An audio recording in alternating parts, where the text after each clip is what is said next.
Сайн байцгаана уу? 50-аас 50 мэдчилж байна. 50 амьдралдаа талархаж байна цуурлын маань 57 дахь бичлэг эхэлж байна. Өнөөдөр би бичлэгээ гадаа хийж байна. Тэгээ ямар ч байсан арай жоохон чанга ярих гээд хичээ. Тэгээд өнөөдөр би юунд талархаж байна вэ гэхээр Монгол улсын маань нийтийн тээврийн салбарт гарч байгаа хөгжил, дэвшил одоо сайжруулалтууд нь ингээд биднэрт өдөр тутамд ингээд нөлөөлж байдаг. Тэгээд энэ салбартаа гаргаж байгаа сайжруулалтуудад одоо талархаж байна.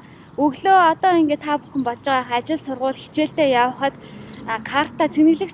цэнгэлсэн карта аваад тэр цахим тасалбараа унших машинд нь уншуулаад тасалбар уншлаад баярлаа гэж яваад орчиж байгаа. Тэгээд урд нь бас хийж болдоггүй байсан нэг зүйл нь юу вэ гэхээр дамжин сууж байгаа тохиолдолд тухайн тэр одоо карт уншилт бол дахиад дамжин суулт гэдээ уншигдаа явцдаг байгаа.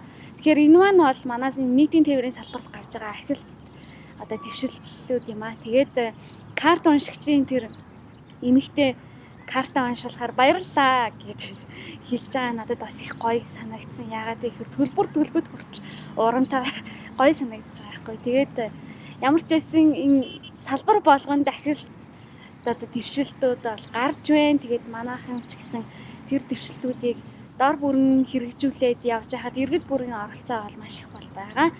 Тэгээд өөр салбаруудын гоё ахиц дэвшилтүүд бол зөндөө байгаа. Тэрийг та нар сэтгэлээр доор бичээрэй. Тэгээд миний бичлэгүүд таалагдж байгаа бол эрхийн мэрэгнээ өргөөрэй. Мөн миний сувгийг захиалаарай. Тэгээд 50 амьдралыг Монголдо дараа олцлаа баяртай. Миний сувгийг YouTube дээр захиалж аваарай. Баярлалаа.